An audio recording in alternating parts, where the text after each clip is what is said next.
of the United States of America and to the republic for which it stands, one nation, under God, indivisible, with liberty and justice for all. Please remain standing for a moment of silent prayer or reflection.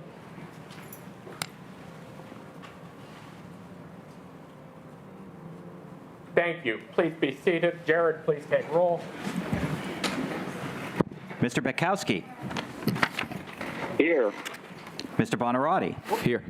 Mr. DeMarco. Here. Ms. Filiaggi. Here. Mr. Fatulis. Here. Mr. Grisbeck. Here. Ms. Hallam. Here. Mr. Klein.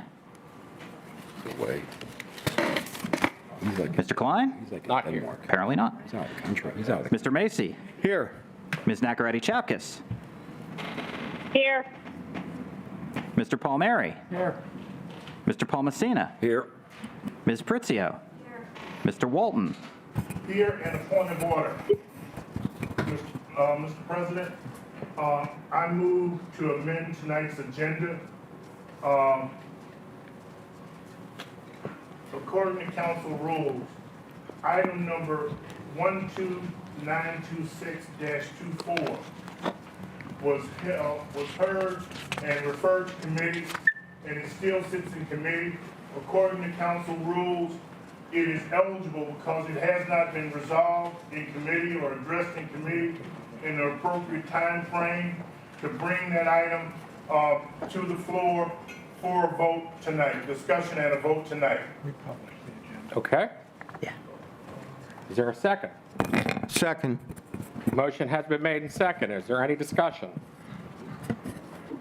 For clarification, Jared, can you 1292624 what that is specifically? I am actually looking for it even as we speak. I will also need to retrieve the date on which it was introduced because that is relevant to the vote. Okay. Take a minute. Mr. President, this was not listed on the agenda that was published, which we're required to do under the Sunshine Act. So we can put it on for the next meeting if council so desires, but that's a requirement.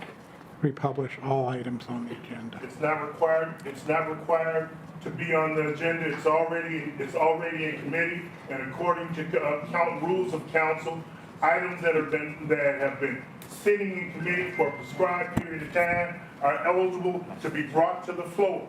All right. Correct me if I'm wrong, but I mean, he could make the motion to amend the agenda, and we could vote on amending the agenda, and that would take 10 votes to obviously Correct. amend the agenda. We have to first amend the agenda. And then he'd introduce his Right. motion. Okay. So would you like to make the motion to amend the agenda? Move to amend the agenda. Is there a second? Second. Motion has been made and seconded to amend the agenda. There's no comment on amending the agenda. We'll do a roll call vote. Just merely as a point of order, I've had to finish calling a roll. President Katina. Yes, here. We have 14 members present. On the motion to amend the agenda, the motion in question is the one relating to the sale of U.S. Steel to Nippon. On the motion to amend the agenda, Mr. Bekowski. Yes. Mr. Bonarotti. Yes. Mr. DeMarco. Yes. Ms. Filiaggi. Yes. Mr. Fatulis. Yes. Mr. Grisbeck. No. Ms. Hallam. No. Mr. Klein. Not with us. Mr. Macy. Yes. Ms. Nakaradi-Chapkus. No. Mr. Palmieri. Yes. Mr. Palmasina. Yes. Ms. Pritzio. Mr. Walton. Yes. President Katina. No. Ayes 10, noes 4, with one member absent. The motion passes. Okay. Is there, he's already made his motion, I believe, and it's already been seconded, so is there any comment on the above motion? Councilman DeMarco. Thank you, President Katina. We've had numerous discussions on this issue. And I still, my feelings are on the record, and I feel very strongly that the Nippon Steel merger with the United States Steel is the best thing for not just the company, United States Steel, which the Nippon Steel promises to keep that company intact, all manufacturing and mining facilities in place, promises to honor all labor agreements, promises not to lay anybody off, promises to take it and not only keep the name here, U.S. Steel, keep the brand here, U.S. Steel, keep the headquarters here, which consists of 1,000 good-paying, family-sustaining jobs here, but they will move their Houston headquarters, which is a holding company, here to Pittsburgh, and then be paying taxes to the Commonwealth of Pennsylvania here. They've talked that they've committed to investing $1.4 billion in this operation. We have all heard from the Mon Valley communities, which are hurting right now, have been hurting since the decline of the steel industry in the 1970s and 1980s. Failing to take and allow, I mean, I'm telling you that I'm 100% for this. Even if you don't agree with my support for this, I believe this is something that council shouldn't be weighing in on. So I'm adamantly opposed to it, Mr. President. I just wanted to get my remarks and my thoughts on the record here. Thank you. Thank you. Anyone else this evening? Councilman Grisbeck? I think you will hear a rare moment of agreement between me and Councilman DeMarco, although I do believe that it is appropriate for us to weigh in on. But I'd echo a lot of the points that he already laid out. I'd also say that there's been a pretty significant rhetoric on potential national security issues with a Nippon Steel purchase. I would say that we have a very pronounced military presence in Japan. We trust them to oversee the presence of a forward-deployed carrier that has a nuclear reactor, 2 nuclear reactors on board. I think that's a pretty good indication that we can trust them with security. Furthermore, if we ever needed to kind of rein in that production, the United States would have the ability to do so for national security. I might also echo the point, especially about the overall jobs in the region. If Nippon Steel were to make this purchase, the white-collar jobs would still stay in Allegheny County in Pittsburgh. However, if the #1 competitor for this bid, Cleveland Cliffs, were to purchase U.S. Steel, we would see those jobs leave the area. I think there are some very understandable concerns with the sale that I'm sure Councilman Walton will lay out, but for those reasons, I'll be voting against this measure. Council Member Filiaggi? Thank you very much, President Katina. And great, everybody's getting along. This is good. My 3 points would be, I am also for the sale to Nippon Steel because of 3 things that these gentlemen haven't already summed up. One, it will keep the brand of U.S. Steel strong in our region. That is very important. Also, the Nippon Steel has shown a willingness to address environmental issues that I think that we in this region can all see how important that is. And they're also willing to come to the table and talk. They have not blocked anyone out. They have made great efforts to meet with community leaders, and I can appreciate that. So for those reasons, I will be supporting the sale and not supporting the bill. Thank you very much. Anyone else this evening? Councilman Walton? Yes. Clearly,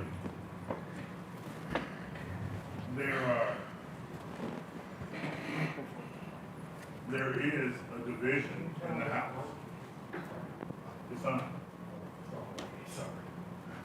Me not being heard? That's unusual. Yeah,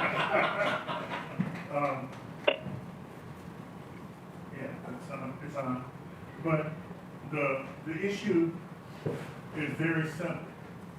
Not only does it call into question a national security interest, but it also speaks to the integrity with which U.S. Steel has operated in the recent past and in long-term history in this operation of the Mon Valley Works over the long haul. While I grant my colleague Grisbeck the acknowledgement that there are several carriers that are based in Japan, and again, the steelworker members build those aircraft carriers. You spend a significant amount of time in Newport News, so you know my members build those aircraft carriers. And I also point out that those agreements to base those carriers or to use those carriers in Japan is with the government of Japan and not Nippon Steel. Significant difference, and we cannot mix metaphors or mix apples and oranges. So that's not a relevant position from the gate. The reality of it all is that this deal, this proposed deal, is not with the government of Japan, but it is with Nippon Steel and Nippon Holding Company, which is the owner of Nippon Steel. And while Nippon Holding Company is based in Houston, Texas, they have no assets. And as a result, if there's a deal that goes south, who are you going to go after? How are you going to hold anyone accountable? We see that Nippon says we will invest $1.4 billion. And we also remember very vividly that U.S. Steel committed to investing $1.4 billion here in the Mon Valley. And that deal went south. That modernization project went south. The issue is, when you get down to it, is how the operation is going to be focused.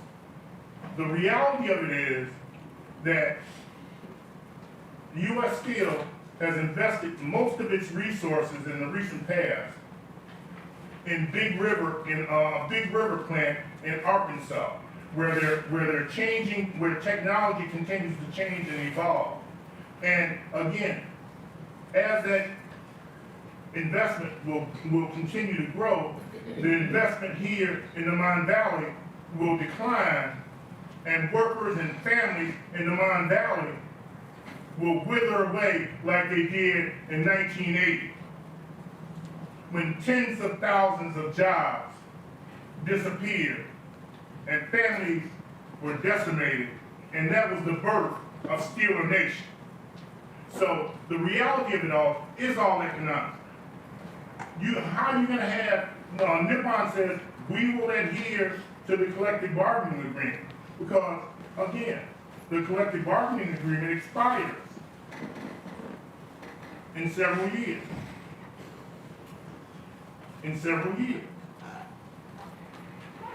How are you going to, if without assets and an ability to hurt someone, how are you going to hold them accountable?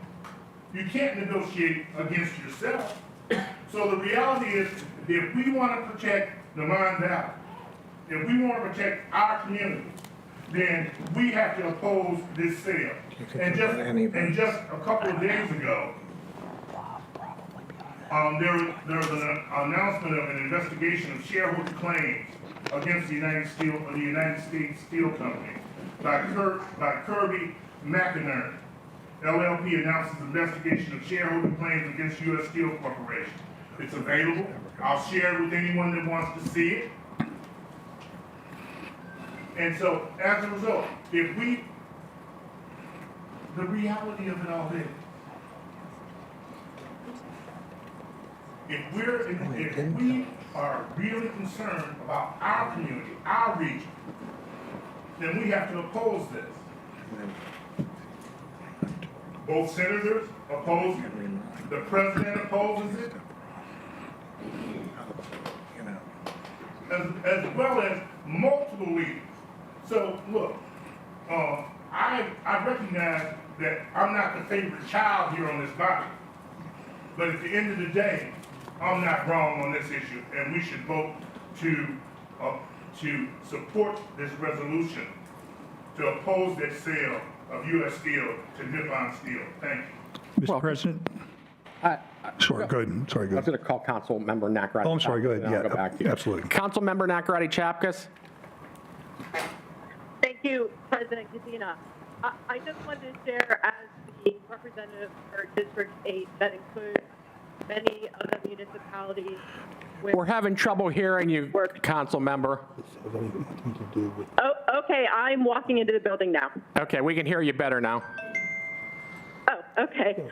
I was just sharing that as the representative of the municipalities that are in the footprint of the Edgar Thompson work, those council members have indicated a support of the sale based on the multiple meetings that they've had with Nippon Steel.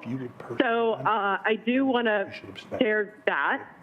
However, I think that there was still the question outstanding, and Councilmember Walton was just speaking to this, about the collective bargaining agreement and contracts with the, any contracts that may be in place that would be assured to be continued should the sale go through. So I think that that's my question at this point is, in terms of the workers and workers' rights, is there any more information or is all of that still a part of negotiations right now between the two parties? I don't have an answer. What was the question? Is there any more information about the contracts or the collective bargaining agreements? Permission Go ahead. to respond. Member Chapters, what specific information relative to collective bargaining agreements do you need? She might be in the elevator. She said she was on her way up, so we might have to. We'll go to Councilman DeMarco in the meantime. Thank you, Mr. President. My colleague was talking about reality, and there were some things that I didn't share in regards to this deal that I would like to bring up. When we talk about things like national security, Nippon Steel and U.S. Steel believe that this transaction or this merger will allow them to make higher quality and higher grade steel, which they believe will improve the resilience of the United States supply chain. They believe that the ability to make better product will help other U.S. industries better compete with adversary economies like those in China. When we talk about the Mon Valley and the communities, okay, why I believe this is critical here. The USW is the one that started this whole ball rolling when they went to Cleveland Cliffs and assigned their rights to Cleveland Cliffs as the sole negotiator for this particular transaction. Cleveland Cliffs, based upon all the information that we've seen from the newspaper articles, analysts, Wall Street, was never going to be able to buy U.S. Steel as it sits today because it would have given them 100% of U.S. blast furnace capacity. It would have given them 100% of mine ore capacity. It would have given them 67 to 90% of the tin metal production capacity of the United States. So it would never meet or pass regulatory review from the Department of Justice from an antitrust perspective. But there's another strategy here at play that I fear, and that's called catch or kill. U.S. Steel is a competitor to Cleveland Cliffs. Cleveland Cliffs, if they had been able to buy U.S. Steel, and they would have to divest of certain parts, and we don't know what would happen to the parts in the Mon Valley, but we could be assured the headquarters would leave. But if Cleveland Cliffs had been able to do that, then great. They get to remove a competitor from the playing field, and they get to be able to, and then they pick up the revenue and the customer base and everything else that U.S. Steel currently has. But even if they're not able to buy it, if they're able to make this deal go south, if they're able to cank this deal, there is no plan B. So the only other option would be for U.S. Steel to be sold off in parts. Now, that would benefit Cleveland Cliffs as well because, they would be dealing with much smaller competitors, people that wouldn't be able to necessarily compete at scale. So when I look at this, let me take a step back. My colleague talked about the future of the Mon Valley. The problem here is right now, U.S. Steel is no longer the number one steel provider. They're like number 28. Nippon Steel is the number 4 global producer and manufacturer of steel in the world. They're not spending almost $15 billion here. And as one of the things the comments was made, we're not buying an expensive sports car to drive it to the junkyard. The $1.4 billion investment that they've committed to, they're in a different position than U.S. Steel was when Allegheny County's health department withheld permits for almost 2 years, allowing market conditions to interfere, and then they pulled that off the table. This is absolutely, without a doubt, Mr. President, the very best deal. And I can tell you, DuPont Steel has on multiple occasions and said in everything, they want to meet with the USW. When they talk about the contract, the collective bargaining agreement, which expires in 2026, as my colleague alluded to, their response has been yes, and then we just negotiate another one. DuPont Steel has been operating in this country for 40 years. They have a plant down in Wheeling. It's called Nippon Wheeling Steel. They have a plant here where they represent over 500 USW steelworkers here in central Pennsylvania. It's Standard Steel. And those folks can talk about the investments the company has made in the facility, what they've done in regards to safety, how they've helped the community and everyone move forward. So, I think the Morrison, who was the #2 guy in DuPont Steel, who was in the United States negotiating on behalf of this contract, not only has he said repeatedly that he wants to meet with Mr. McCall and the USW to come to some sort of agreement, but the Pittsburgh Post-Gazette printed an article 2 weeks ago. Evan Robinson, the reporter, commented there that he had asked Mr. Morey, well, do you know what's holding the USW up from coming to the table? And he said he did. He said, well, do they have a number? And Mr. Morey said, if they have a number, I wish they'd tell me what it is. So you have one side that is looking to negotiate, and the USW approval isn't necessarily needed in order for this deal to pass regulatory review. It has already passed regulatory review from every other regulatory agency in the world, with the exception of CFIUS here in the United States and the DOJ in regards to antitrust. And the only potential issue there would be a plant that they own with, in conjunction with ArcelorMittal down in Alabama, which they've committed to divest, if that's an issue. So they've made all of the public comments and statements that they have.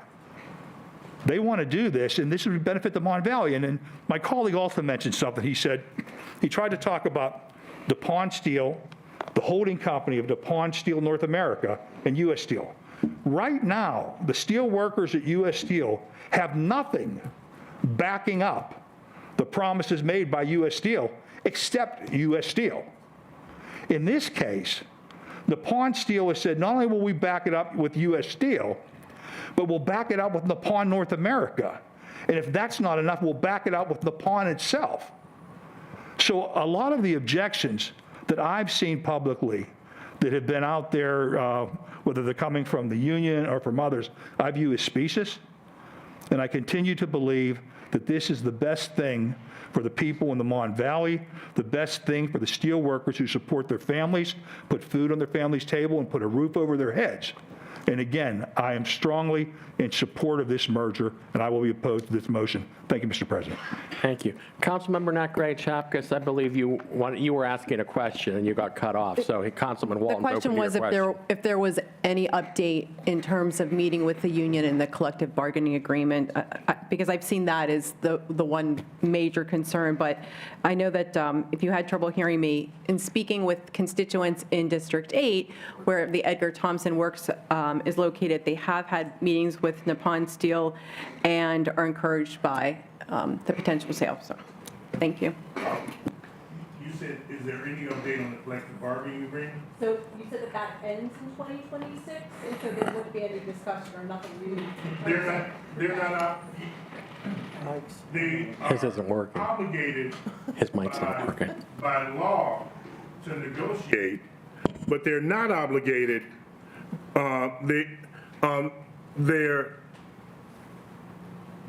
Let me be very specific and careful what I say.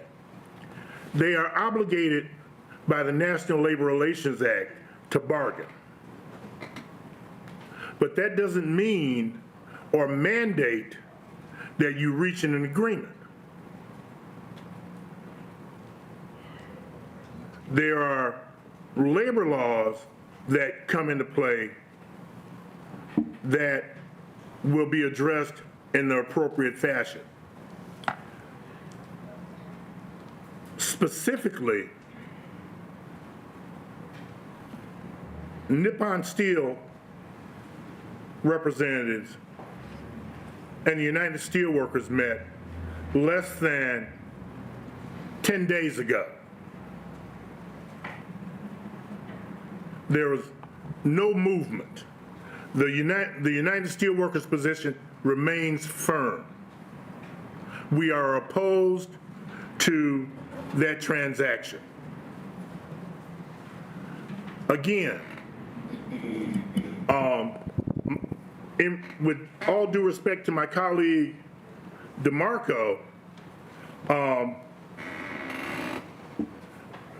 Big River, the steel plant that U.S. Steel put into place 2.5, almost 3 years ago in Arkansas, is an electric arc operation capable of putting together, of producing high-quality steel that can go through rolling mills.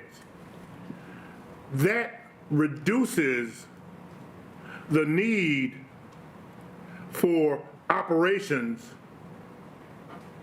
elsewhere on the steel producing side.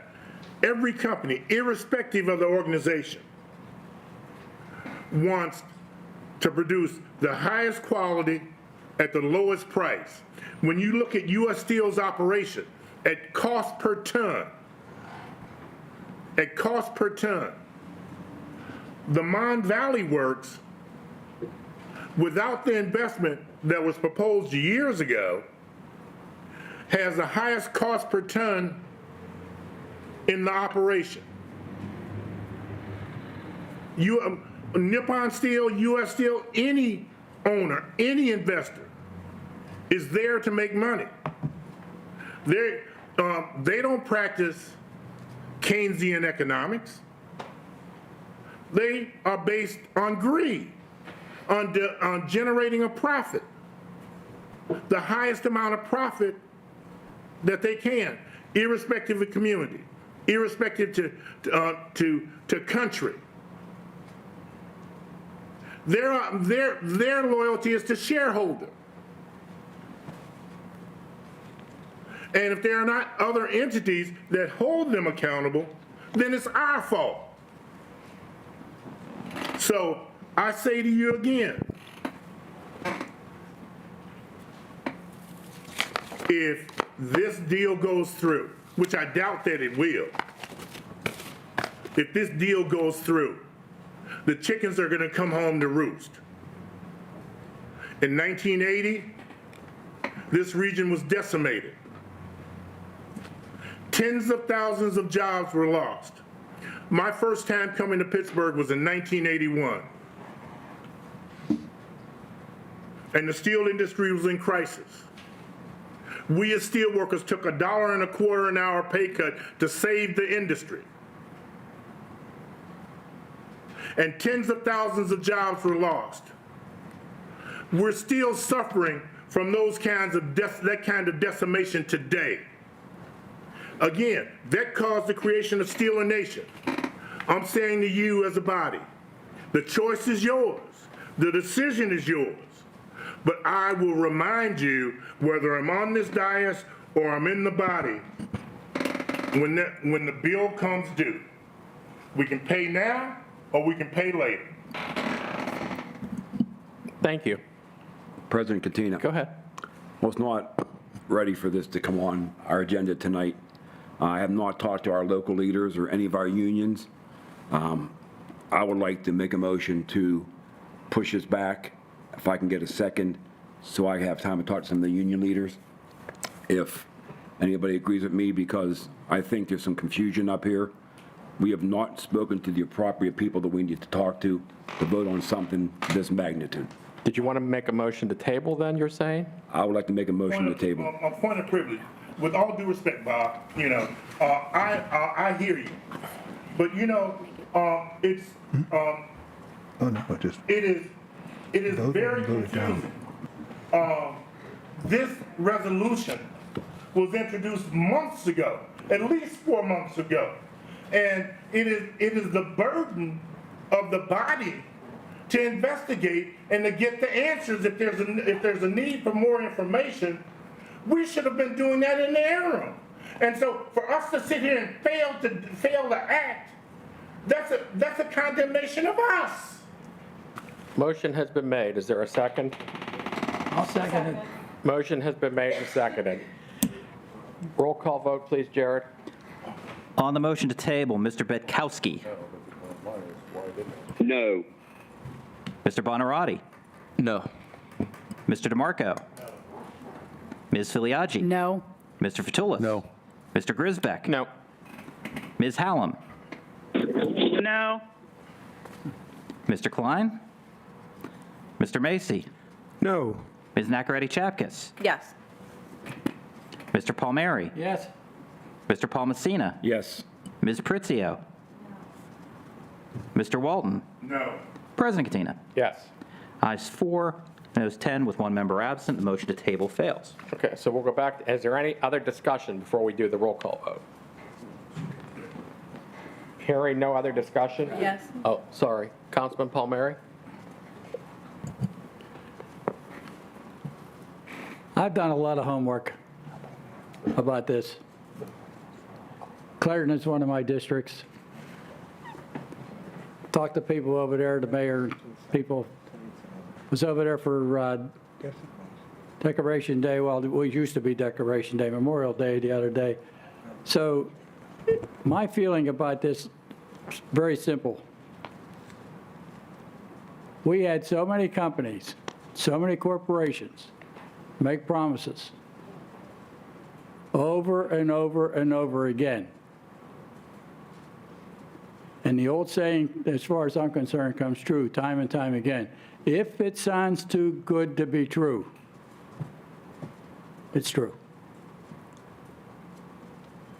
I'm in full agreement with my colleague.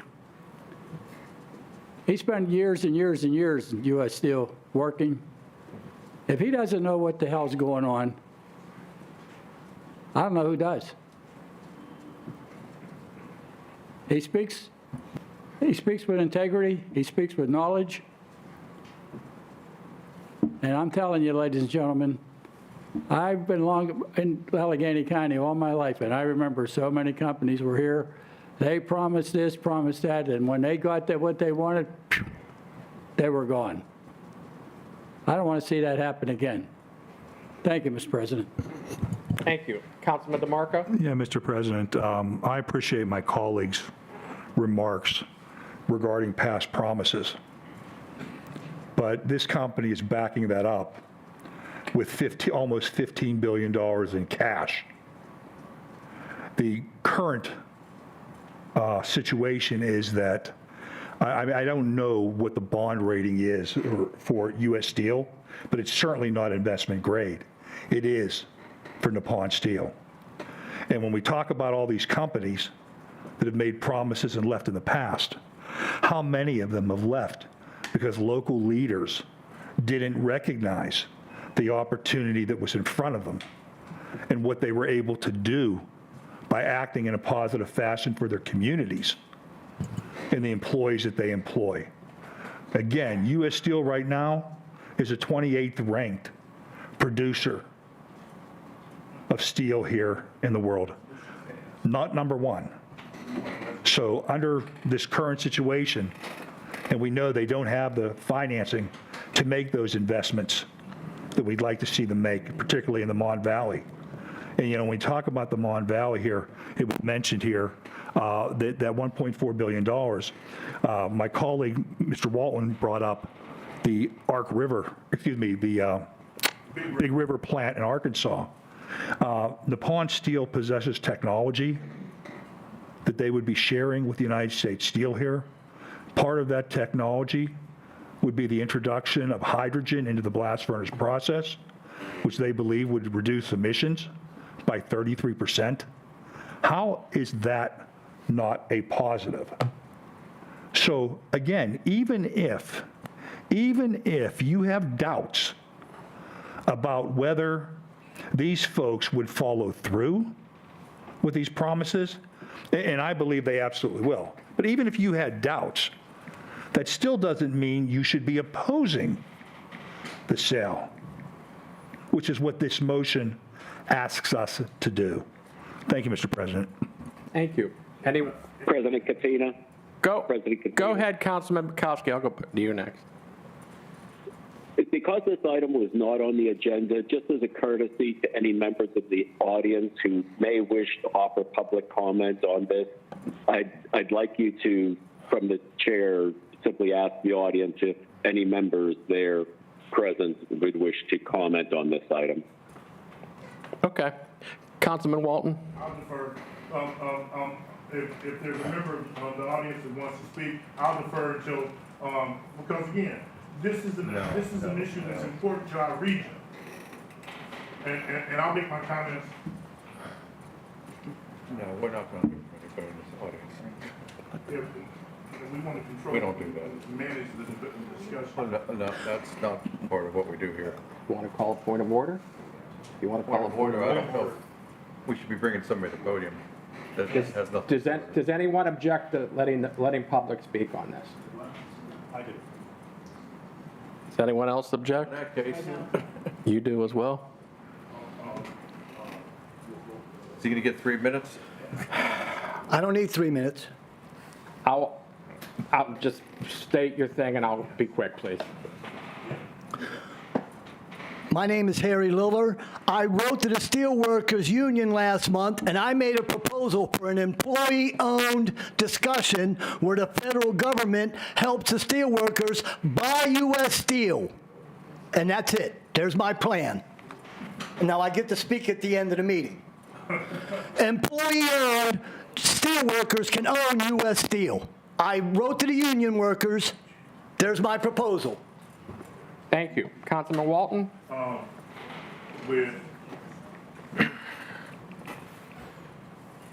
hope we can move to the vote, post my comment. I think that this discussion has been spirited. I think it has been conducted with integrity, with grace, and honor. I wish that we as a body could continue to operate in such a manner. Relative to my colleague, and I talked to Sam earlier, and I asked Sam if he would second the motion to bring it to the floor. And Sam says, hell no, he didn't use those words, but he told me, no, I'm not gonna do that. And I told him, okay, I understand. I knew you wouldn't, but I had to talk to you anyway. Because again, I respect Sam, and we disagreed, and there's been times early in our career that we vigorously agreed and almost came to blows. And so, I really appreciate this kind of conversation. But it is clear, it is crystal. I worked in a blast furnace for 20 years before I went on the staff of the Steelworkers Union. I understand how the operation is.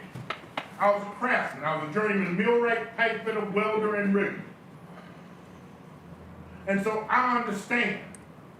I've negotiated contracts. I understand the business. And I also know that there is, relative to the environmental piece, Pittsburgh continues to be in the running for one of the hydrogen hubs that will ultimately be used as fuel in this country. There is no problem, there would be no problem in minimal technology shifts to inject hydrogen into a blast furnace as one of the fuels to aid in the smelting of iron. But again, technology is not there to produce the same quality steel from electric arc as there is from pig iron to steel. Because the technology continues to improve, but it's not there, and it won't be there for years. The greatest research in the steel industry is done right out here in Homestead, right there next to the waterfront at the American Iron and Steel Institute. We can't put all of that at risk. Our region deserves better, and it is up to us to provide leadership to give our region a chance to continue to flourish. Thank you. Thank you. Councilman DeMarco, anything now? Councilman, go ahead. I would just say one of the things I forgot to mention, because there's so many commitments as part of this. U.S. Steel has a great relationship with like CMU. And one of the things that Nippon Steel is committed to is continuing that relationship as well as expanding it to use CMU for research and development purposes. So it's just another one of the many benefits of moving forward with that merger. Thank you, Mr. President. Councilman Futulis? Thank you. Just for the record, I haven't really heard from any labor union regarding this sale, for or against, actually, but I did hear from somebody from U.S. Steel that was in favor of this sale. Now, they're probably in a management position, maybe not in the labor union, but no matter what we do, we've had a great discussion here, but the bottom line is, this council is just our opinion as to whether they should sell or not. We're not going to make a difference from a huge corporation whether they're going to sell or not. It's none of our business. I'll be honest with you. It's their business. Now, he remarks that the president of our country has something to do with it. He said he's opposed it. And does he have the authority? That's the question. Does he? And we'll find out. But it just, we've been discussing this back and forth for the longest time, and bottom line is, no matter what we do here tonight, it's not going to make a difference as far as the sale. But, I would appreciate, I'm going to vote in your favor because you work for U.S. Steel. Maybe you know more than we do. Whether it wins or loses, I'm going to vote in your favor tonight because I think it's the right thing to do for you. Thank you.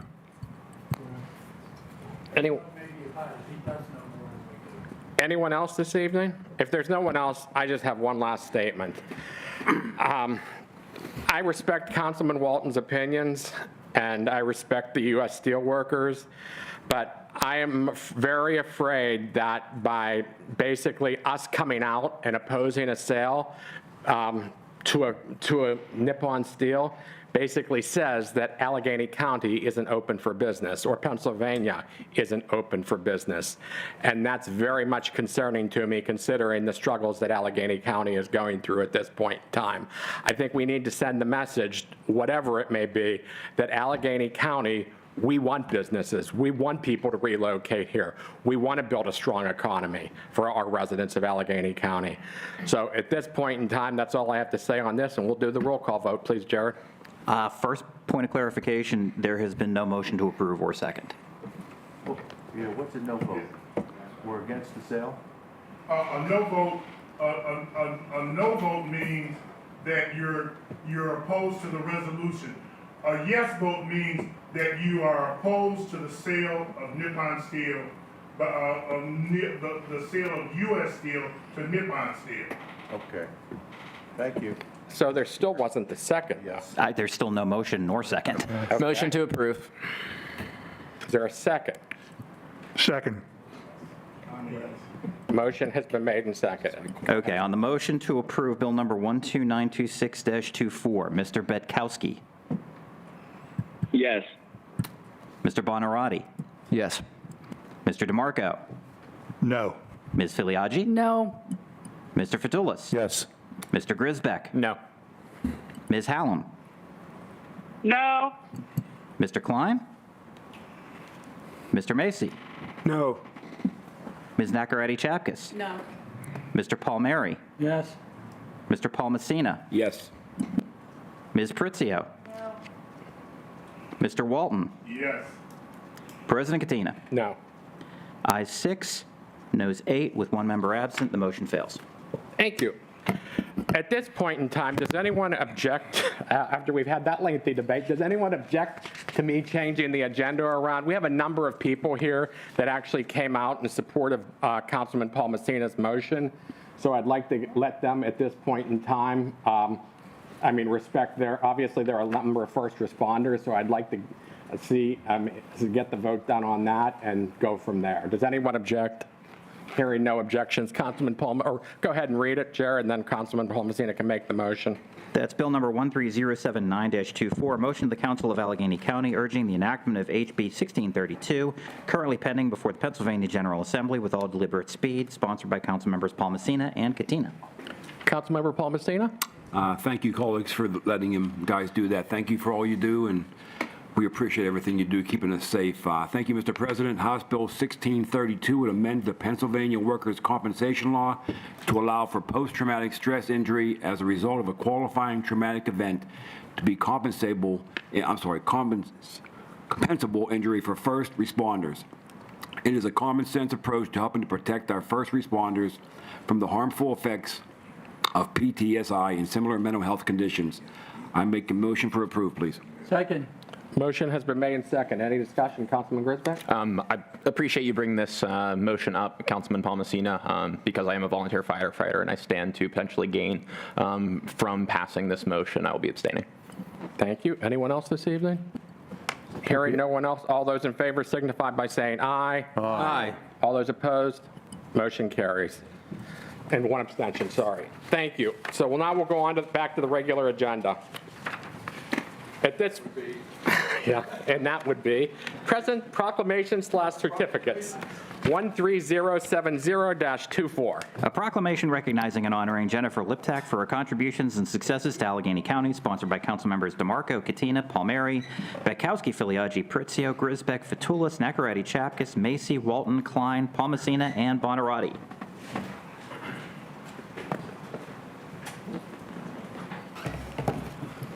Jennifer needs to come up. Yes. Where's our county manager? Former county manager. Former? Is it all she gone? No, she's still the county manager. What? She is still the county manager. Push her out the door that fast, geez. Happy people. What the heck? Thank you for coming up. Thank you. Thank you both. I'll take a hug later. Yeah. I'll do it now. Hasn't known me a long time. I apologize for my dress here. If I would have remembered that I was giving the proclamation, I wouldn't have come casual, okay? Folks, I've had the opportunity to work on county council here I'm in the 9th year. And in the 9th year that I've been on council, I've had the opportunity to meet many of the great employees that work for Allegheny County, serving our community and working on their behalf every single day. But I can tell you, without equivocation or doubt, that I haven't met anyone that was working for the county that has worked harder or has been smarter. I think she's one of the smartest people that I've come across in Allegheny County, and she's going to be greatly missed. It's my honor, along with the other council members, to offer this proclamation for our departing county manager, Jen Liptak. So I'm going to read the proclamation. Throughout the history of Allegheny County and the Commonwealth of Pennsylvania, talented officials who possess great knowledge and determination exhibit exemplary leadership and contribute invaluable to our communities. Margaret Chase Smith once said, "Public service must be more than doing a job efficiently and honestly. It must be a complete dedication to the people." That quote depicts the true essence of Jennifer Liptak's character and her years devoted to serving those who call this region home. And Ms. Liptak began her career in county government in 1998 when she accepted a position within the office of the district attorney, where she ultimately ascended to the position of finance manager. In March of 2004, Ms. Liptak actually joined the office of county counsel as budget director and was later appointed chief of staff to County Executive Rich Fitzgerald in January 2012. In addition to serving as chief of staff to former County Executive Rich Fitzgerald, in February of 2023, Ms. Liptak was designated the county manager and has continued to serve in this role with the election of county executive, Sarah Innamorato. As county manager, much of this county's successes can be attributed to her. The county manager is one of the most powerful unelected positions in local government, with responsibility for day-to-day operations that include more than 6,000 county employees and a multi-billion-dollar budget. And as chief administrator of the county, Ms. Liptak has handled budget planning, policy creation, and coordination of activities, providing staunch support of the departments and directors as they implemented the vision of the county executive. Under Ms. Liptak's leadership, she has ensured that the county departments and personnel provide effective and efficient service delivery to county residents, businesses, and other government agencies. Well, some of those successes include investing in infrastructure, rehabilitating bridges, the vibrancy of our trails and parks, and making the county government's operations more efficient. Ms. Liptak has been instrumental in bringing all of those initiatives to fruition. More recently, Ms. Liptak has been instrumental in a number of initiatives, including ensuring county workers' wages and benefits increased and implementing drop-off locations for mail-in ballots. This primary election, Ms. Liptak played a significant role in getting the county ready to have arguably the quickest voting tabulations in the state. Along with her success, Ms. Liptak is a former adjunct professor at the University of Pittsburgh's Graduate School of Public and International Affairs and is a former board member and treasurer of the Allegheny County Airport Authority. She currently is a board member or trustee of the Allegheny County Retirement Board, Allegheny County Professional Services Review Committee, River Life Board of Directors, Carnegie Science Center Board, Carnegie Museums of Pittsburgh Board of Trustees, Pittsburgh Regional Transit Board, where she serves as the vice chair, the Chatham University Women's Institute, Pennsylvania Center for Women in Politics Advisory Board, and the Government Financial Officers Association and First Night Advisory Board. She's also a graduate of the University of Pittsburgh at Johnstown, where she received a Bachelor of Arts degree in Communications with a minor in Political Science. While in Johnstown, she served as a congressional intern for the late Congressman John P. Murtha of Pennsylvania's 12th Congressional District. Ms. Liptak attended the University of Pittsburgh Graduate School of Public and International Affairs, earning a Master of Public Administration degree and a professional certification in Personnel and Labor Relations Management. Later, she attended Duquesne University School of Leadership and Professional Advancement, where she received a professional certification in Advanced Accounting. Ms. Liptak has dedicated the past 26 years of her life to government, believing it to be the ultimate public service. She is accessible 24 hours a day, 7 days a week. Her enthusiasm and commitment to politics, policy issues, and current affairs is visible to everyone who meets her, and her institutional knowledge has been a huge asset to the county. Now, therefore, be it resolved that we, Allegheny County Council Member Sam DeMarco, Jack Betkowski, Anita Prizio, Bob Macy, David Bonarotti, Nick Fatolis, do hereby recognize and honor Jennifer Liptak for her contributions to Allegheny County and to the enhancement of the well-being of the county's citizens. We thank her for her hard work, and this council wishes her the very best in her next endeavor.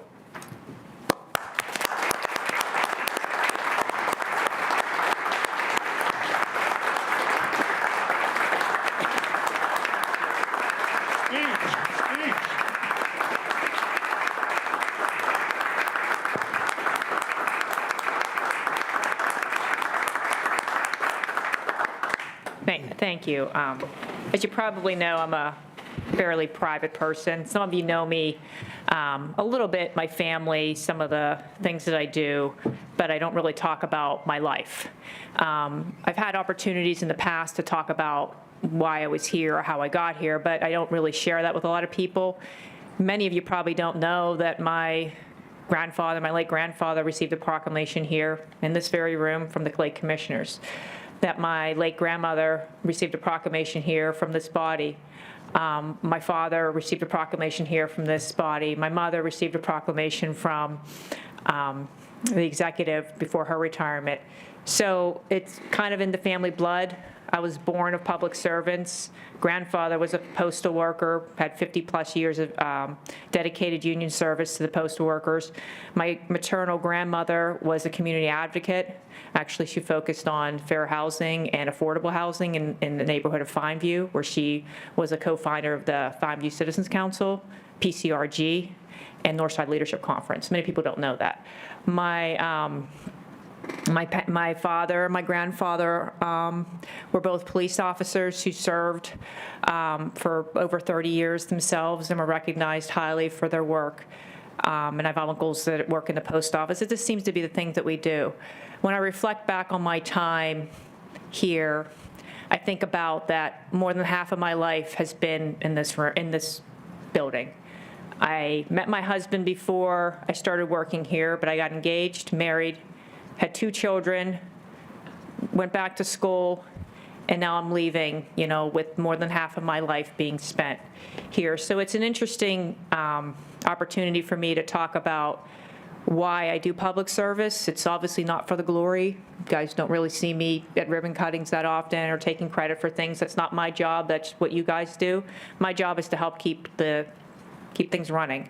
I do want to thank all of you. I had conversations with every member of council, and I wanted to make sure you heard it from themselves. And I appreciate all the candor, the conversations from the members I've known for some time, like a Nick or a Bob or Suzanne, actually, because I met her in the DA's office years ago, to the newer members like Mr. Grisback and I'll say Jack and David and some of the others, and Anita, that I just kind of met and knew that I've gotten an opportunity to really, I'm fond of you, and I think I expect great things from you. And when I go back and reflect on government as a whole, so I started under the commissioners and we transformed into this home role.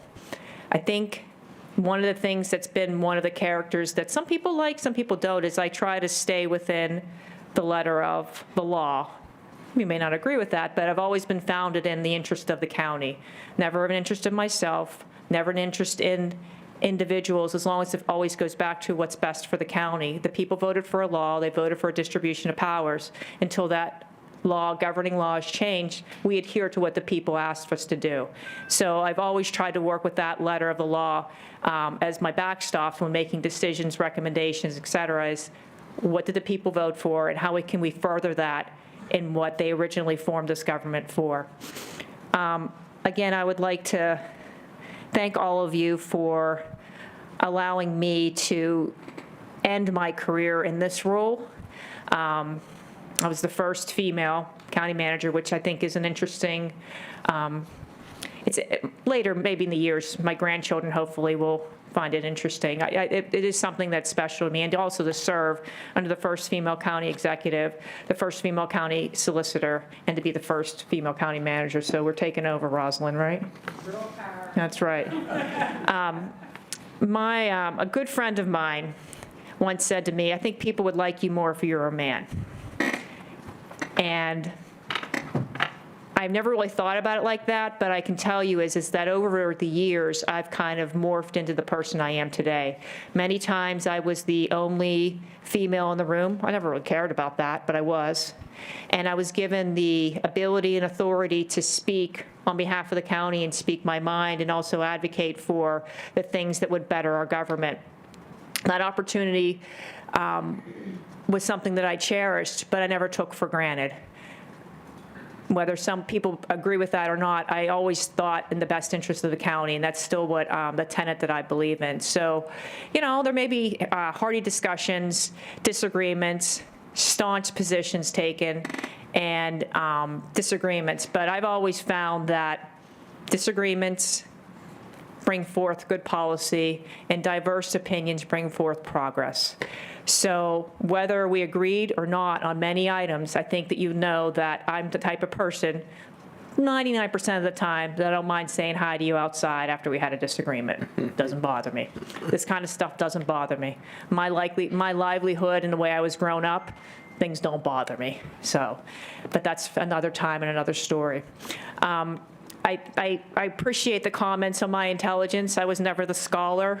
I was more someone that was aware of a room and had pretty good comprehension, but I wasn't that stellar academic that I expect my children to be, which should lead all you to believe when you come out of school and you may not be, focused on college. I started at Pitt Greensburg, a very small school, moved to Pitt Johnstown, figured out there's a thing called graduate school, went there, and then went back again. So my path took me a little longer to get to, but I think it did help me in my career, and I appreciate that. So on behalf of my family, who are the reason I'm here, I apologize I'm not being here. I know you'll be shocked they're not being here.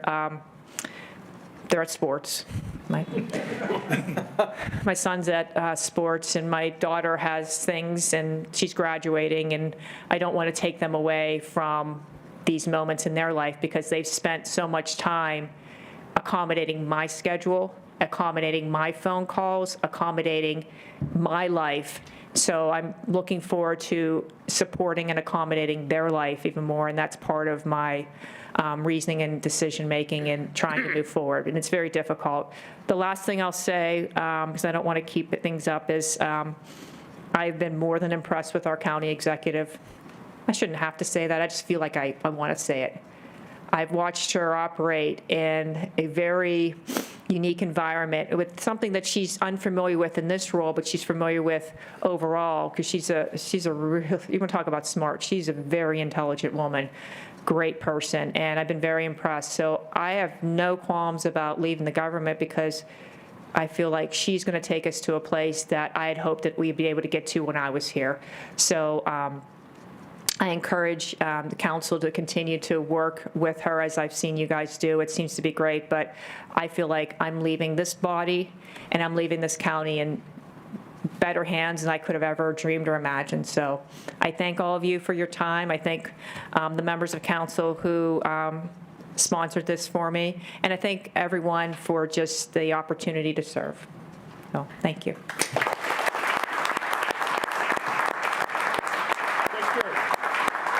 Picture. I wasn't allowed to talk. That's a good thing. Rich remembers when you talked about him, so. Yeah, no, that's why I shut up.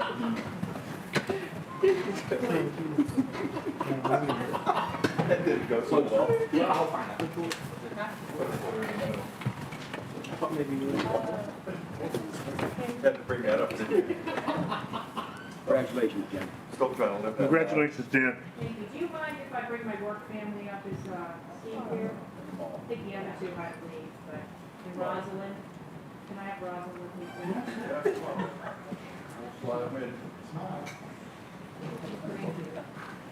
You guys in the back, can you just come forward just to get your hand a little bit? Thank you. Perfect. All right. Okay, everybody. Get ready. 1, 2, 3. Okay, one more. Okay. Ready. 1, 2, 3. Gotcha.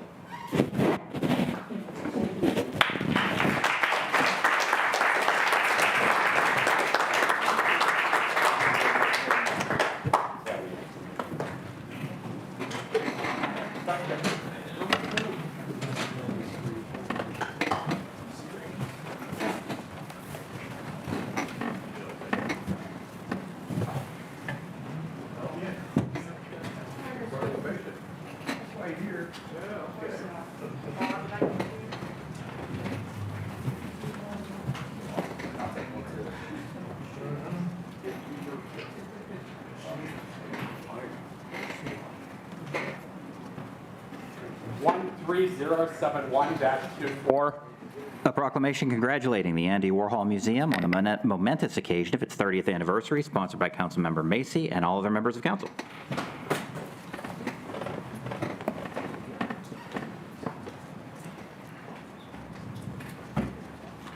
Would the members of the Andy Warhol Museum come up, please?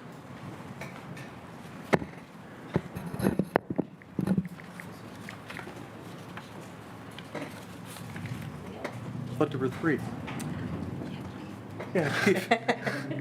Well, do me a favor, introduce yourselves, because you wrote this down, and I don't want to make a mistake on pronouncing that, pronouncing your name. My name is so easy to pronounce. Hi, I'm Nicole Deslon, Senior Director of Learning and Public Engagement at the museum. And I'm Ryan Haggerty, the School Director of State License Programming and Adult Workforce Development. And there you go. Thank you for being here. You've heard me say this before, and I know my colleagues have. I just think it's great when people reach certain milestones, they get recognized. Not for just what they do, but when they reach these milestones, it shows that you can reach your goals. You may have to work for it, however. And I think it inspires others to try to do similar acts in our communities. Okay.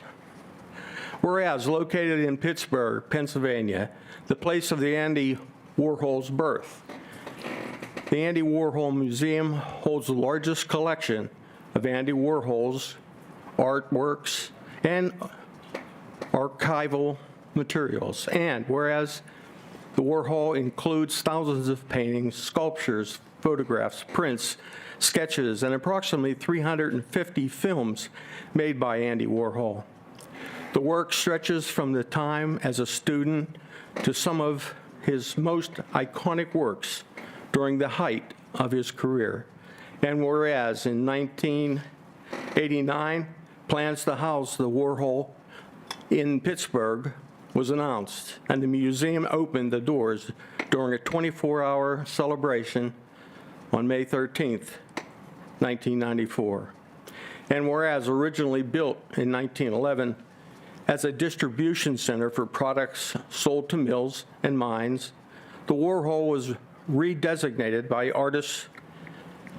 architect, Richard Gluckman, and features 7 floors of gallery and exhibition space, as well as an underground level with houses, the factory, education, studio, and conservation lab. Quite a place. Whereas the Warhol is a global destination for scholarship and learning about Warhol's life, art, and relevance to contemporary culture, the museum is committed to advancing diversity, equity, and inclusion in every aspect of their work. And it's a place to express and explore multiple perspectives, push boundaries, and challenge conventions. Whereas an established in 2004, Sound Series features a broad range of articles and bands from around the world and their genres of contemporary independent music. These live music performances challenges conventional perceptions of art and provide audiences with diverse performance experiences. And whereas in celebration of its 30th anniversary, the Warhol presents KAWS Warhol, the first exhibition to examining the dark themes present in the work of the artists. Now therefore be it resolved that Allegheny County Council does hereby congratulate the Andy Warhol Museum upon the momentous occasion of its 30th anniversary and wish the Andy Warhol Museum continued success in the years to come. Congratulations.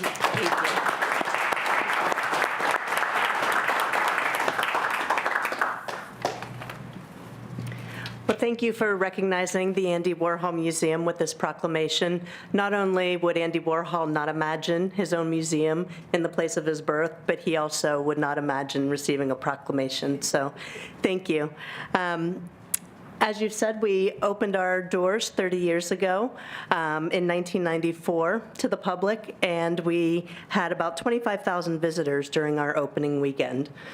As we wrap up our 30th anniversary celebrations 2 weeks ago, to date we've served over 20 million people locally, nationally, and internationally, both on-site and through traveling exhibitions globally.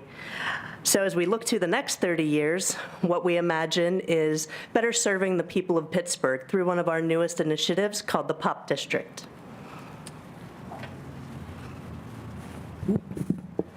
Yeah, thank you for the recognition. And with the Pop District and a lot of the work that we are now doing with the workforce, we're really building off the foundation of what the Warhol's already done with youth education and really helping a lot of people discover art for themselves. So now we're able to go in and really tie that in for people that are living here, that want to be more involved, see economic benefit, learn things in creative fields, arts field from professionals, so they're gaining a global network that has local access with these professional frameworks and mentorship. And I'm very grateful to be in the current role that I'm in. I moved to Pittsburgh 2016 and wouldn't be standing in this room having this conversation with you all right now if it wasn't for a lot of people that gave me an opportunity and opened up their networks so that I could kind of grow up and meet a lot of people and be where I'm at today. And I think that's what a lot of this is about. While we have the museum, we have this institution and decades of experience doing this, we're nothing without the people that come through and patron the museum, participate in programs, staff what we do, and being able to make this more accessible so more people can enjoy this, and so that the next Andy Warhol does not have to leave Pittsburgh to become the next Andy Warhol is the part that I'm the most excited about. So Dan Law couldn't be here to share his remarks, but I'm sure he'd be happy that I threw the tagline out there. So yeah, thank you all very much. Appreciate the recognition, and here's to many more years.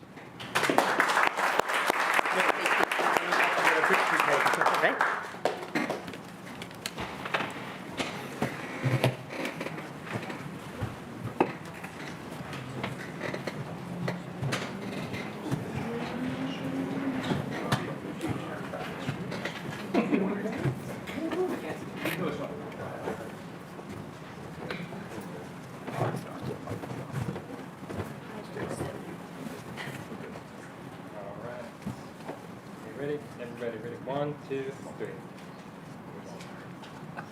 Ready? 1, 2, 3. Appreciate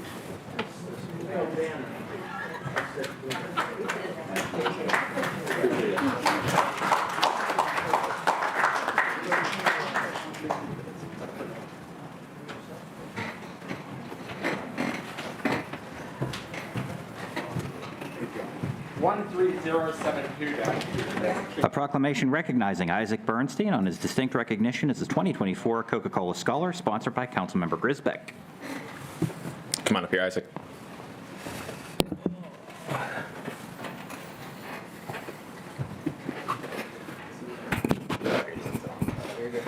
All right, so you're going to hear a lot about Isaac. Isaac is an extremely impressive young man. He has accomplishments ranging from music to academics to athletics. But for me, I think the single most impressive thing about Isaac is his sheer dedication to his community, using the resources that he has to make it a better place. Without further ado, whereas the Coca-Cola Scholars Program is an achievement-based scholarship for graduating high school seniors, which recognizes students for their ability to lead and serve, and whereas less than 1/6 of 1% of applicants were chosen to receive this extremely competitive award, these 150 students who were selected from an initial pool of over 103,000 applicants from across the country not only exemplify superior leadership, service, and academics, they are change agents positively affecting others in their schools and communities. And whereas Isaac Bernstein, a senior at Upper St. Clair High School, is among 150 seniors from across the nation who receive a $20,000 scholarship and was honored during Coca-Cola Scholars Weekend from April 25th to 28th, 2024 in Atlanta. And whereas Isaac is an advocate who is passionate about international relations and education through establishing his service organization, Plates for Pitt, Isaac has solely raised over $44,000, which is equivalent to 186,000 meals for the Greater Pittsburgh Community Food Bank to combat food insecurity in his area. And whereas he has participated in high school diplomats on full scholarship, a program that unites U.S. and Japanese students in Japan to foster increased cultural understanding. As part of the high school diplomats program, Isaac also participated in a 10-day cultural enrichment experience in Japan last summer. And whereas as a 2-time All-State percussionist and national inline hockey athlete, Isaac excels at his passions. In 2023, he was chosen for the PMEA, Pennsylvania Music Educators Association All-State Band. In his free time, he loves working with youth as a tutor, hockey coach, instructor, and mentor. Isaac currently plans on attending Princeton University to major in the SPIA on the pre-law track, and whereas Isaac is excited for the chance to connect with other change makers all over the country and the world via the alumni network and feels that becoming a part of the Coca-Cola network is a real honor. Now, therefore, be it resolved that I, Allegheny County Councilmember Dan Grisbeck, do hereby commend and recognize Isaac Bernstein upon being selected as a 2024 Coca-Cola Scholar and congratulate him for dedicating time, leadership, and effort to making his community better.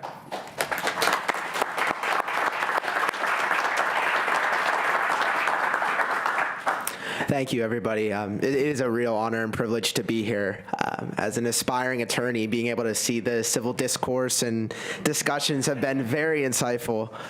But honestly, I was just sitting there. I felt like I was watching Netflix. I was really intrigued. I learned so much. So it really was awesome, especially when we look at what we're deciding upon and the opportunities that we have to have a say and stand up for what we believe in. Thank you for that opportunity. The Coca-Cola Scholarship, I'm looking forward to being a part of this community. When we were in Atlanta, I met 149 other people from all walks of life, and hearing their stories and what they do, seeing how different we are, but how similar we are, in that we want to create change, we want to advocate for what we feel needs to be changed, and seeing that act first mentality where we're not afraid to take chances and really put ourselves out there was really inspiring to me. One of the people I was most inspired by is from Alaska, and she's leading organizations to combat domestic violence because the police doesn't have the access that they do in city areas. I mean, they don't have staff. So looking at things like that, looking at things in New York City with major transportation and climate change initiatives, I mean, seeing the change that is different for everyone, but that also is the same, and that we see something we don't want to be occurring and we try to change it. For me, that's food insecurity. As he said, I've developed Plates for Pitt, which is my food insecurity organization, since April of 2020, which was inspired by wanting to give families some sense of joy. This was a month after school was canceled, and wanting to give youth some sense of joy in the area. And I started by Easter eggs, and it what led to hiding eggs at hundreds of homes, visiting houses as the Grinch, as the Easter Bunny, and running 2 hockey tournaments with 30-plus teams, trying to spread awareness and also allow people to understand that they too can make a difference, that one person can foster change, because I think a lot of people feel as if one person's not enough, and helping to promote that mentality is something that I've really been honored to do. As he said, I'm planning on attending Princeton University in the fall with their SPIA School of International Affairs on a pre-law track. And I'm really honored to be here tonight and be a part of the Coca-Cola Scholar community. I want to thank everybody. I want to thank my family for being here, for their support. I want to thank the County Council, and I wanted to thank Mr. Grisbeck especially. So thank you all.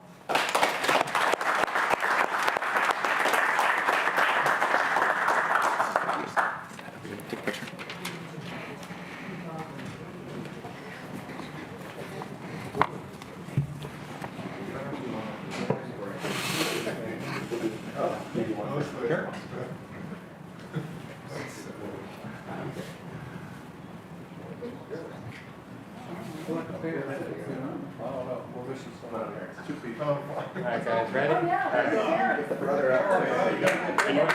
do it yet.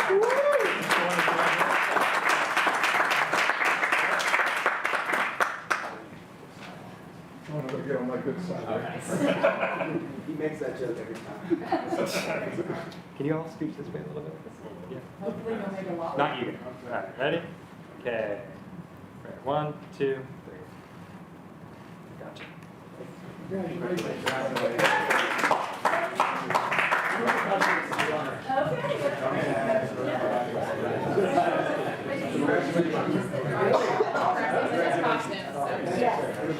Nice meeting you. Just like him, he was just like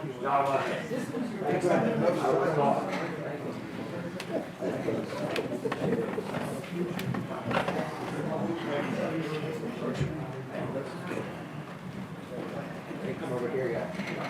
Thanks, I appreciate it.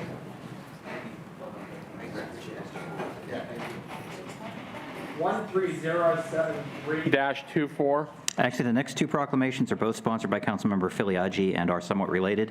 13073 is a proclamation recognizing McCandless Franklin Park Ambulance Authority, and 13074-24 is a proclamation recognizing Ross Westview Emergency Medical Services Authority. Thank you, guys, for coming up. Chief Dell and Chief Porter can introduce everybody individually, right? Thank you, yes. Come on up and get your recognition. Yeah, that's a good idea. Okay. It is my great honor today to present these two proclamations, one to the McCandless Franklin Park Ambulance Authority and the other to the Ross Westview Emergency Medical Services Authority. This is to recognize and celebrate the excellence in service that these two authorities have achieved despite a decline in volunteer ranks and increased pressure to merge services. We've had some impressive proclamations today. Everybody here is incredible, and it's been great to be a part of. So on a monumentous occasion like this, I look to learned scholars for the words to capture actually the spirit of this momentous occasion. But neither Councilman DeMarco or Councilman Klein would answer my phone calls, so I had to go to other people, learned scholars, and that would be Aristotle and Winston Churchill. In the excellence department, Aristotle has said, "We are what we repeatedly do. Excellence is therefore not an act, but it is a habit." And these two organizations and the people within them these folks have made excellence their habit. And Winston Churchill says on service that we make a living by what we get, but we make a life by what service we give. And again, these folks give in abundance. Clearly, these two groups embody the gold standard of excellence and service by anyone's definition. But to get to the formality of the proclamation, whereas the Commission on Accreditation of Ambulance Services was established to encourage and promote quality patient care in America's medical transportation system, and this commission established a comprehensive series of standards for the ambulance service industry, and whereas the accreditation signifies that your services have met the gold standard determined by the ambulance industry to be essential for modern emergency medical services, and these standards often exceed those established by state and local regulation.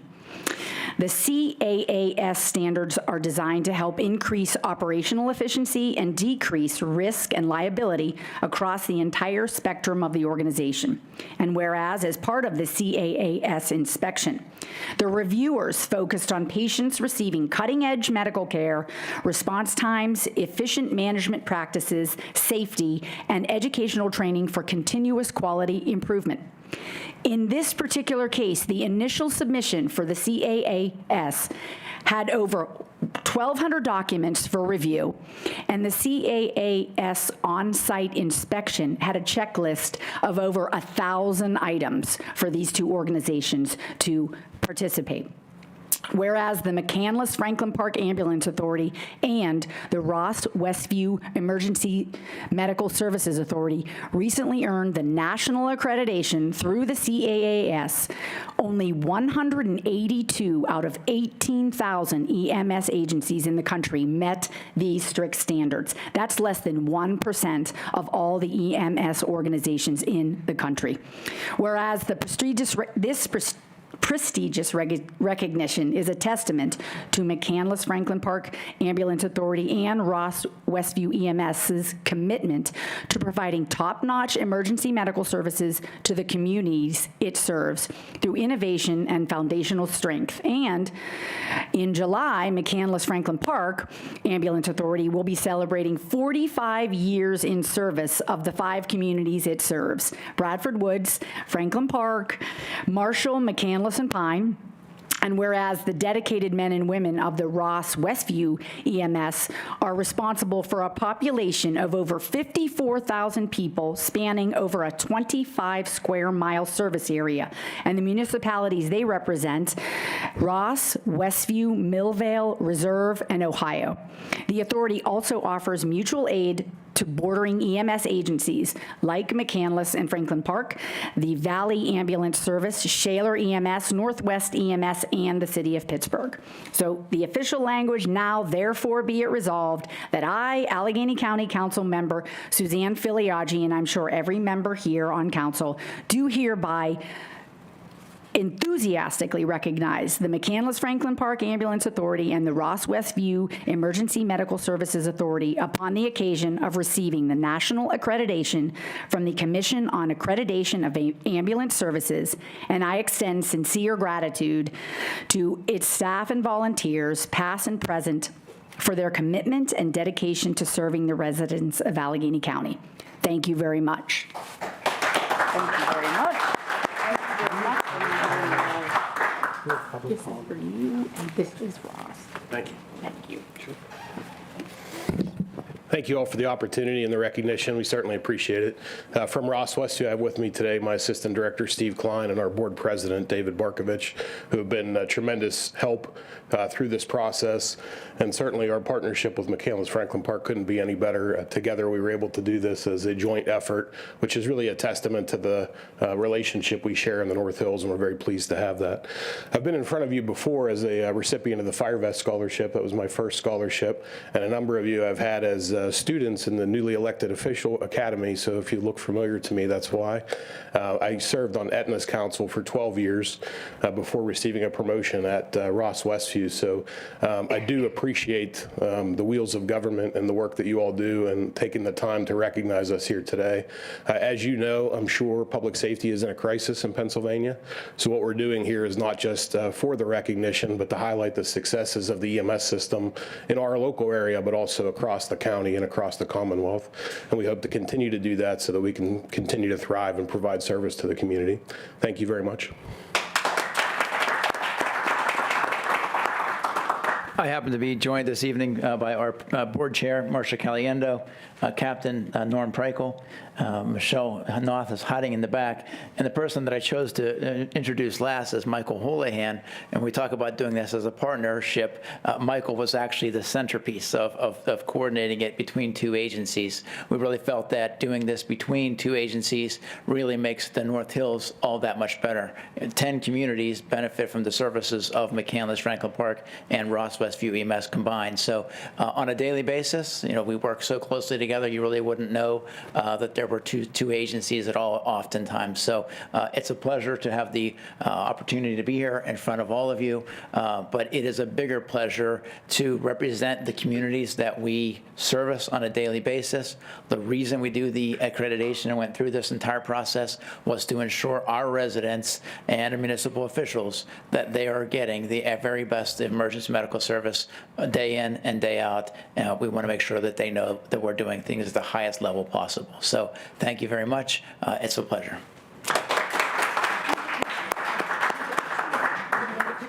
And you can hold it.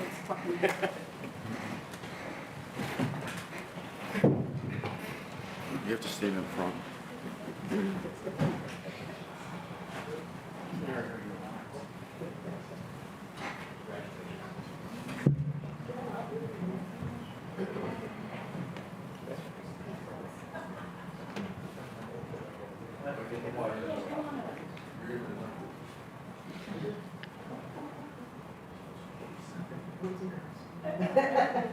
All right. Okay, ready, everybody? 1, 2, 3. More. 1, 2. Gotcha.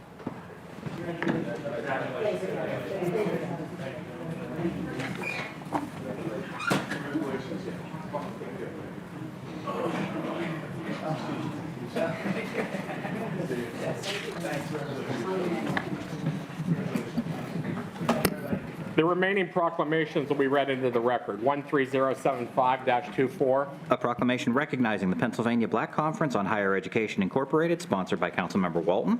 13076-24. A proclamation honoring the life and memory of Nicole Denise Hogan, sponsored by Councilmember Nagarati Chapkus. Okay, public comment on agenda items? We have a few. First up is Michael Sully.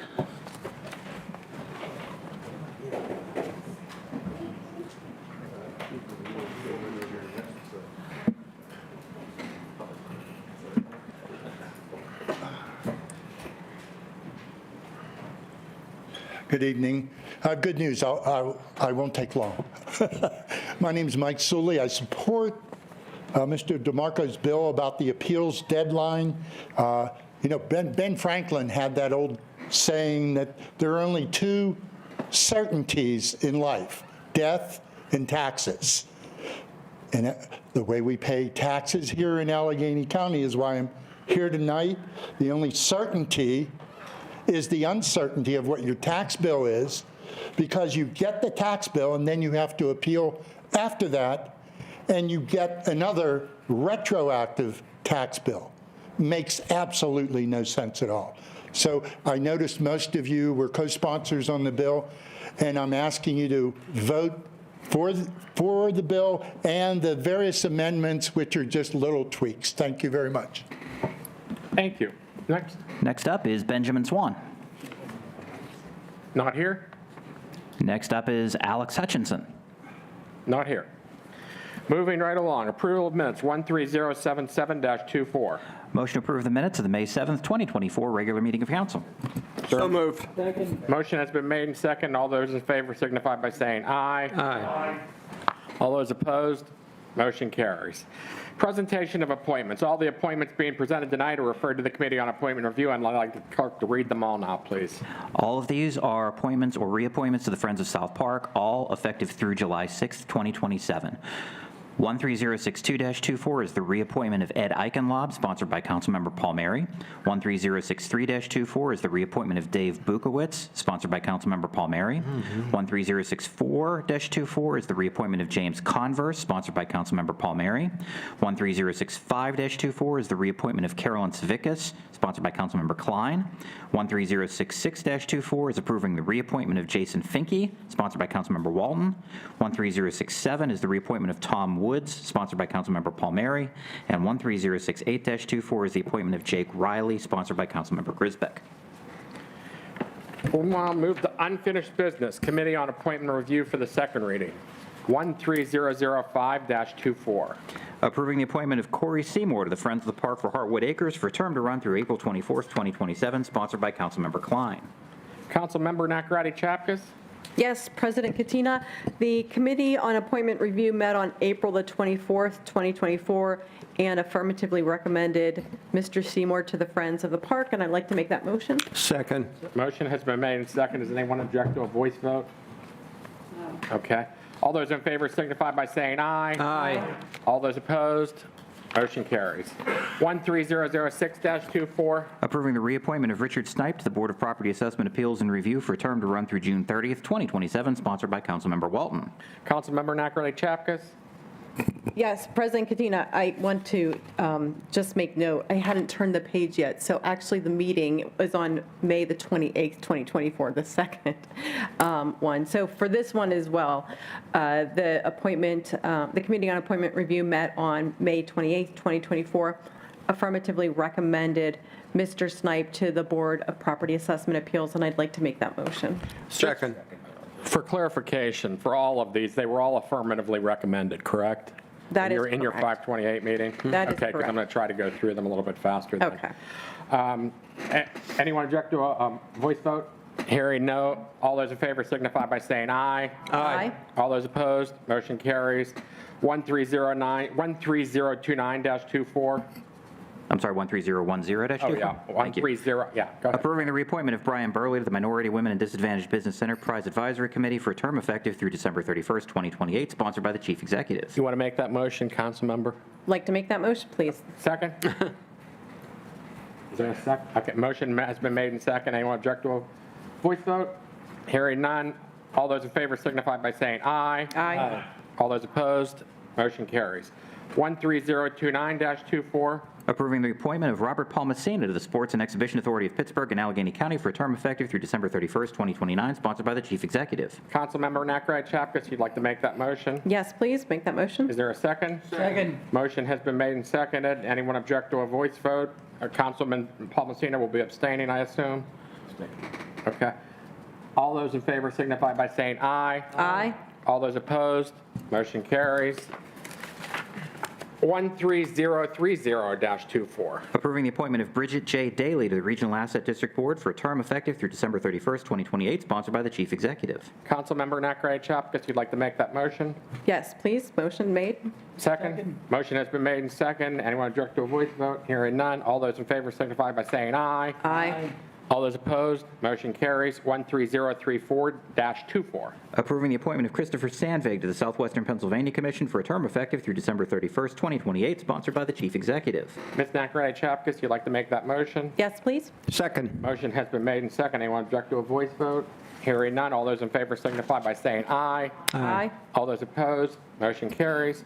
13035-24. Approving the appointment of Daniel Grisbeck to the Southwestern Pennsylvania Commission for a term effective through December 31st, 2028, sponsored by the Chief Executive. Councilmember Nakaradi Chapkus, I assume you want to make that motion? Yes, President Katina. Is there a second? Second. Motion has been made and seconded. I assume you'll be abstaining. Anyone object to a voice vote? Hearing none. All those in favor signify by saying aye. Aye. All those opposed? Motion okay. Motion carries. One no. One no, one abstention. Committee on Assessment Practices for the second reading. 13056-24. An ordinance of the County of Allegheny, Commonwealth of Pennsylvania, amending Article 210 of the Administrative Code of Allegheny County entitled Assessment Standards and Practices, Section 5-210.09, entitled Certification in Non-Countywide Revaluation or Reassessment Tax Years, in order to establish a mechanism for prospective property assessment appeal filings, sponsored by Councilmembers DeMarco, Macy, Katina, Filiaggi, Nakaradi Chapkus, Hallam, Grisbeck, and Palmasina. So, Councilmember Filiaggi, I'd like you to make the motion to approve the bill, and then we'll have a second, and then I'm going to recognize Councilman DeMarco. Mr. President, point of order. Can I be added as a co-sponsor? I just want to be added as a co-sponsor. Yes. I think No, we do not. John Anyone else Palmieri, want to be some added? other members. Is there anyone that doesn't want to be added? Looks like everyone wants to be added. So, Councilmember Filiaggi? Thank you, President Katina. On May 30th, the Committee on Assessment Practices met and amended the aforementioned bill and affirmatively recommended it as amended to the full council. I make a motion to approve. Second. Councilmember DeMarco, I believe you have an amendment you wanted to offer? Yes, Mr. President. This is more just a housekeeping item. Wanted to offer an amendment that would take and bring the language from 60 days to 30, which is what Ms. Schrempf brought to us, which is current law in the current ordinance. And so I would like to offer this amendment to this bill at this time. Okay, is there a you're making Second. a motion to amend? Yes, sir. Okay, motion to amend, and we have a second. Any discussion? I'll let everyone get the motion.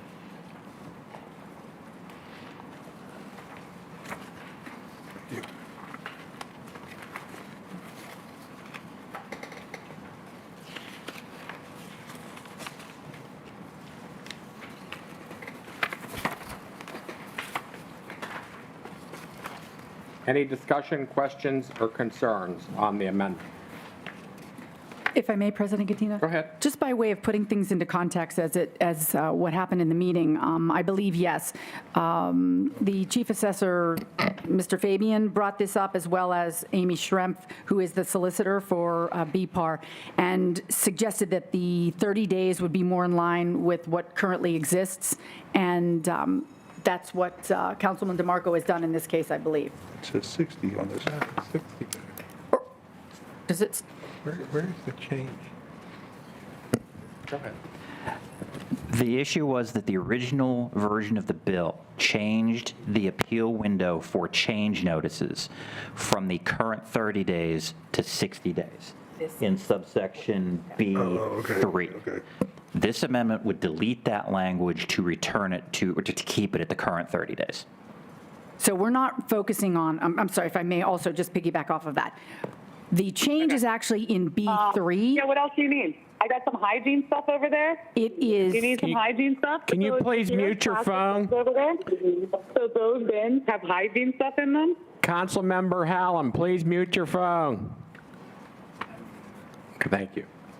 Go ahead, sorry. So the focus of this is on B3, which takes out the language of 60 days, not C, which says something about 60 days.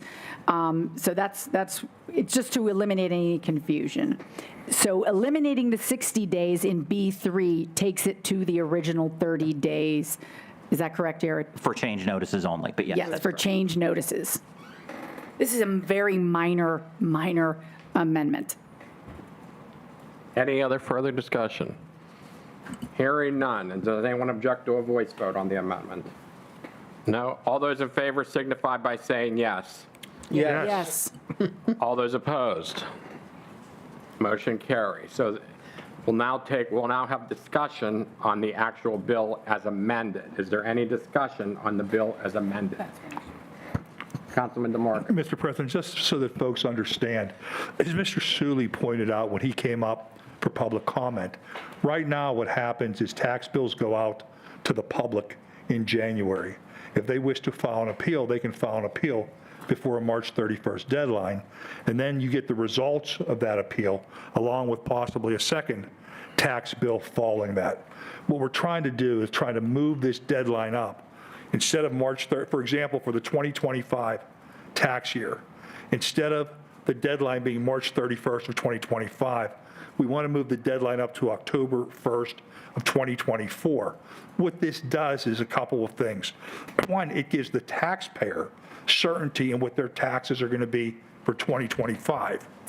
Two, it gives all the taxing bodies, municipalities, school districts, city and county, the ability to budget, knowing how much money they can expect to take in from the tax revenue.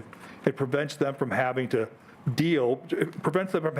budgeted on an amount that's not going to be there, and then having to issue refunds, on top of that.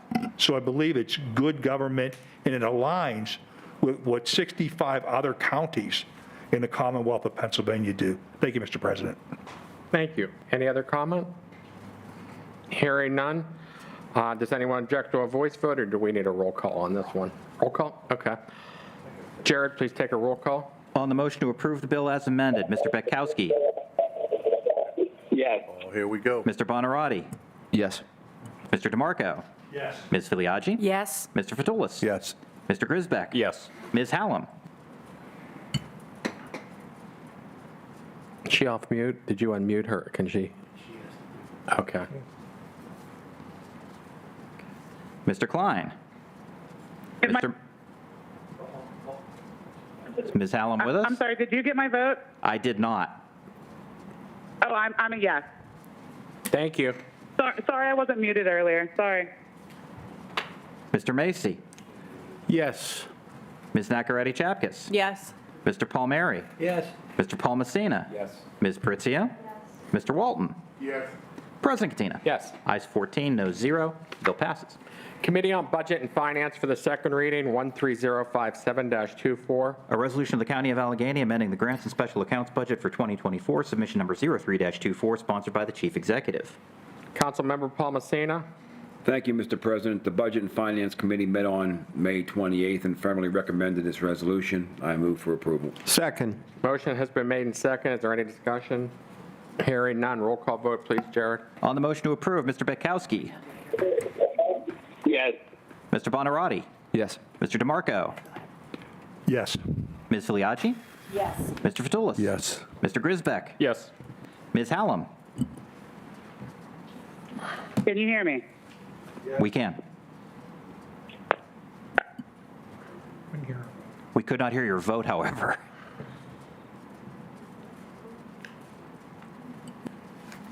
Yes. Thank you. Mr. Klein. Mr. Macy. Yes. Ms. Nacaretti Chapkus. Yes. Mr. Palmieri. Yes. Mr. Paul Messina. Yes. Ms. Pritzio. Yes. Mr. Walton. Yes.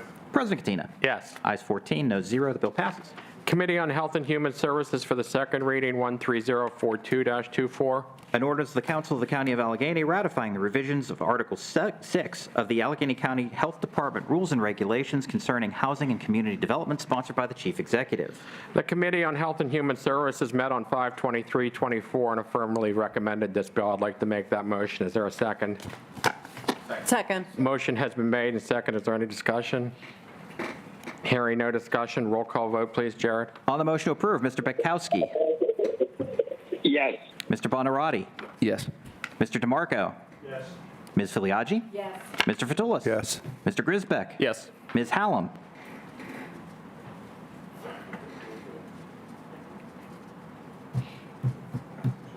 Ms. Hallam? Put up that all freaking day. Yeah. Yes. Thank you. Mr. Klein? Mr. Macy? Yes. Ms. Nacarati Chapkus? Yes. Mr. Palmieri? Yes. Mr. Palmesina? Yes. Ms. Pritzio? Mr. Walton? Yes. President Katina? Yes. Ayes 14, no 0. The bill passes. Liaison reports. I'm sorry, Jared, did you get my yes? Yes. I did. This is Bethany. Did you get my yes? Yes, we did. Thank you. Liaison reports. Any liaison reports this evening?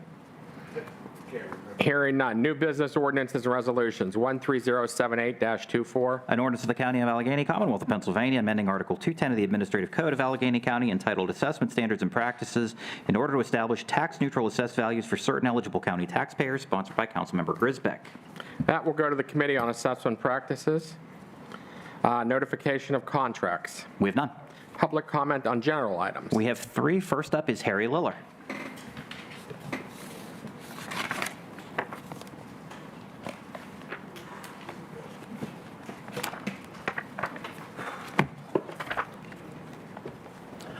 My name is Harry Liller. I live at 438 Ruxin Street, Pittsburgh, PA, the Mount Washington side of Pittsburgh. My hometown is Library, Pennsylvania, and South Park Township. My mother's family, or all aunts and uncles, are sons and daughters of the American Revolution. So that means I'm going to be a future sons of the American Revolution. And what I have here tonight is a constitutional proposal called the Women's Health Care Freedom Act. All women have control over their own body, and no outside interference can ruin this freedom. It's simple. The Constitution does not have the word woman or slave in it because they were considered property. Now, there was an amendment to free the slaves. There was an amendment to give the women the right to vote. And here it is. All women have control over their own body, and no outside interference can ruin this freedom. That means religious leaders, conservative Republicans, a Texas Attorney General who is hunting down women like animals. This got to stop. I'm presenting it here, and I want this council to create either a bill or a proclamation that the county executive signs. I want this to be brought up at the Democrat National Convention so the whole world can see how Democrats treat women with love and respect while Republicans threaten women with jail. That's what's going on today. Here I am bringing it out, and when my time's up, you can also actually talk to me, but you won't. But you'll say a lot of nasty things behind my back because this is what this council has done to me for the past 25 years. And you go, oh, 24. Well, the 2 county commissioners before that, the 2 sets of them. So here it is, right here. All women have control over their own body. Now, it might have to be modified to adult women because women under 18 have to be minors to their parents. So the Supreme Court will state that it's non-constitutional, unconstitutional, because I just stated the facts. The word woman and slave is not in the Constitution. And my family was there when they were drawing this stuff up. I am also a disabled veteran with an honorable discharge and meritorious service. 3 generations of steel workers. And my brother created metals powders equipment to modernize steel. So here it is, and I want you guys to do something about it, or you're all worthless. Thank you. And no remarks, right? Nice to see you again, Harry. Yes.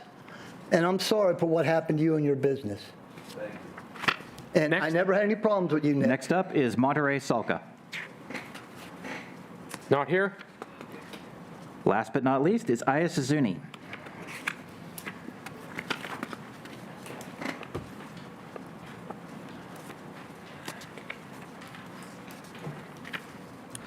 Hello, everyone. My name is Yas Azuni. I live in Brookline. My political views have elements from both liberal and conservative positions. I like the Democratic Party because it promotes social services and a safety net to the most vulnerable in our society. For example, I think healthcare is a right for everyone, and it should not be a financial burden that a lot of people can't afford. I also agree to elements of what Harry said, but disagree with the absolutist form of it. I'm a big fan of the promotion of religious freedoms, and I enjoy my freedom of speech, which are values typically championed by the Republican Party. That led me to become a registered Republican in March 2021. Not anymore.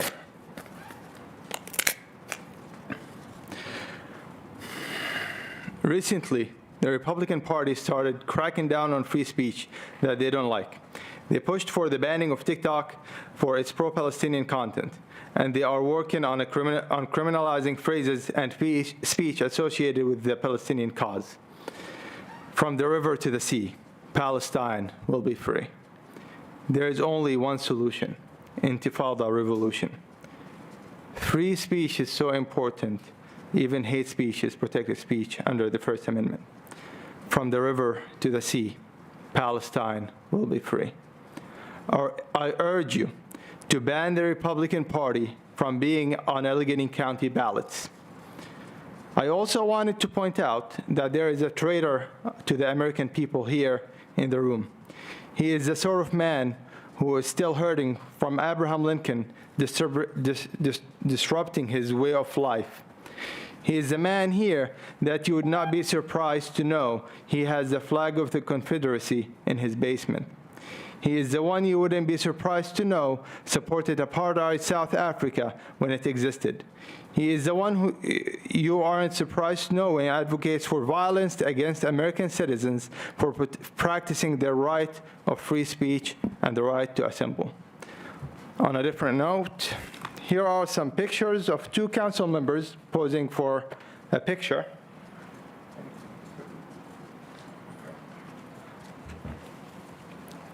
These are some pictures of two council members posing for a picture with the same man looting civilian houses in Gaza.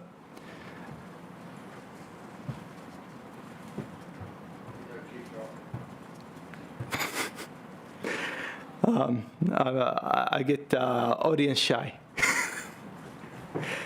Thank you for hearing me out. Have a good day. Thank you. Before we adjourn this evening, I'd like to make a brief comment on the Second Avenue Commons situation we had earlier. For those of you that don't know, we had a fire at the Second Avenue Commons homeless shelter today. We dodged a bullet. Everyone was evacuated safely. The convention center is temporarily housing the homeless, and it's opened as of 4 p.m.